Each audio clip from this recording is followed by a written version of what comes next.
Welcome to another edition of the Dementia Care Partner Talk Show. Now, here's dementia care expert Teepa and your host, Greg Phelps. Hello and welcome to the Dementia Care Partners podcast, brought to you by Tover, the creators of the Tover Tafel. The Tover Tafel, which means magic table in Dutch, is an award-winning dementia care tool. It projects interactive serious games that are scientifically proven to improve the quality of life and support caregivers in providing person-centered care. Tover, the power of purposeful play. Hello, I'm your host, Greg Phelps, along with Teepa, and we've covered this topic before, Teepa, but it's always worth going back to because your curious brain always finds new information for us. And the question is, what is happening to a person's brain when they've been diagnosed with dementia? So where do you start on that one? Typically, it's either one of two things.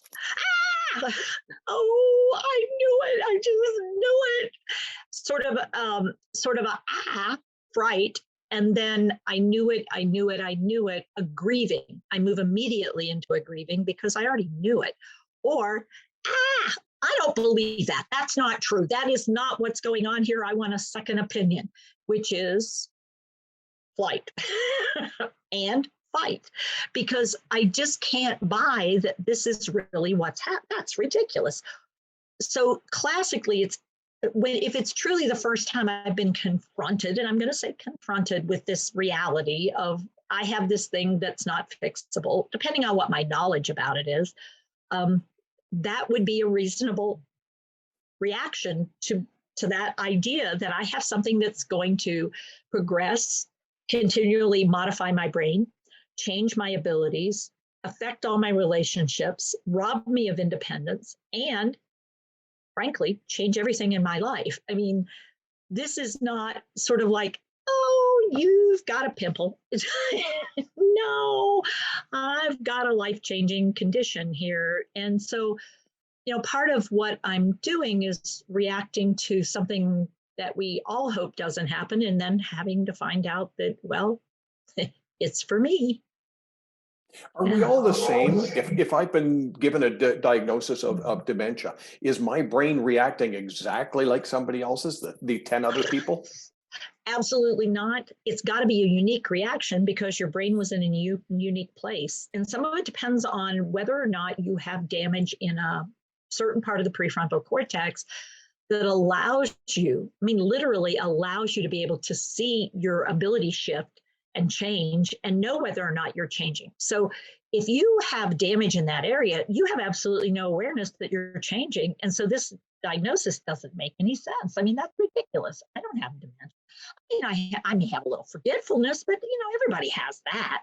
And so it feels a lot like a denial, but it will vary. And some people go, well, of course I have dementia. My mom had it. What do you expect? And it's not the big deal everybody makes it out to be. Because let's say for me, I wasn't around mom when she had dementia. My sister did it. And so for me, all I saw was at the holidays, she still looked nice. She was great until, my sister informed me she passed and was like, oh, wow, well, she was 82. And my understanding of what my life is now, my sister, on the other hand, may be totally freaking out. I think each person's reaction is governed by their primitive brain and what they have working in the other parts of their brain and how it's handled. But I think there are categories of reactions. Yeah, so for sure. Rough guesstimate, how many types of dementia have we identified? Oh, well, it depends on who you ask. I'd say ballpark, we know there's at least 120 forms, causes, and types. If we include what we call juvenile dementias, and we include variations on the theme. Now, some people only want to talk about, well, what protein malformations are involved, in which case, they're more limited as far as we understand right now. And there are some research groups that say, well, there was well over 200. And it's like, oh, wow. So, it's tricky right now because the reality is, okay, if I said to you, Pick's disease, Dr. Pick found a dementia that was both frontal lobe involving and temporal lobe involving. And so because it was the first time it was discovered, it was called Pick's disease. We now would call that frontal temporal dementia frontal variant or behavioral variant. And so right now we're in sort of a let's stir the pot because we have a lot of people's names, but we then also have a lot of different conditions. And as we pick things apart, we're discovering some dementias we didn't even know existed, like, for instance, late, which has to do with the limbic, like it's a different kind of protein. And it's unique. It's for older adults. And we've just discovered it a couple of years ago, as a matter of fact. From a care partner's point of view, is it important to know exactly which type of dementia?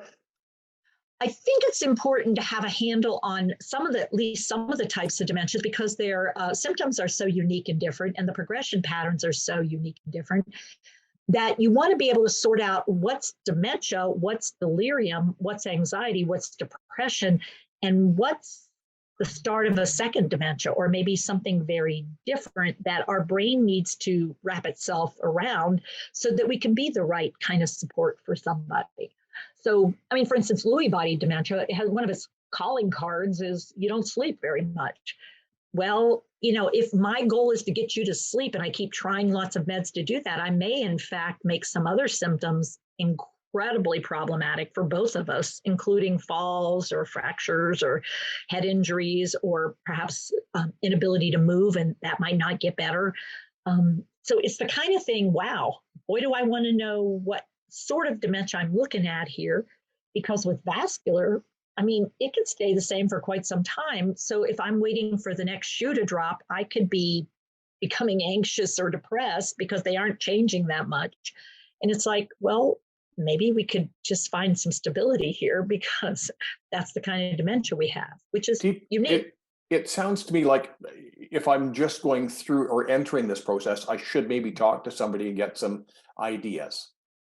I think that's a great idea because I think what we do otherwise is get ourselves in a lot of trouble because we keep thinking, well, maybe it's not. Well, maybe it is. Well, oh, that's just part of the dimension. It's like, oh, no, they have a massive UTI. And, do we want to do antibiotics at this point? Well, we should at least know that's what we're talking about. That's a very different condition. Teepa, if people want more information, where can we send them? Well, if all else fails, come to the website because we could chat with you. You could talk on an 800 number. You could send an email. And we have lots of things available for free. And then we have some for a fee that we hope to help free consults even. So come on by. Teepa, thank you very much. Thank you, Greg. You've been listening to the Dementia Care Partners podcast, brought to you by Tover, makers of the Tover Towel. For more information, www.tover.care. And for more information on positive approach to care, check the website at teepasnow.com. Hi, I'm Teepa Snow, and you just found our YouTube channel and watched one of our videos. I'm the owner and founder of Positive Approach to Care. Thanks for watching, and if you have a comment about, or you would, please share it with people you know. Oh, and if you haven't yet done it, consider subscribing. We'll let you know when the next new video comes out.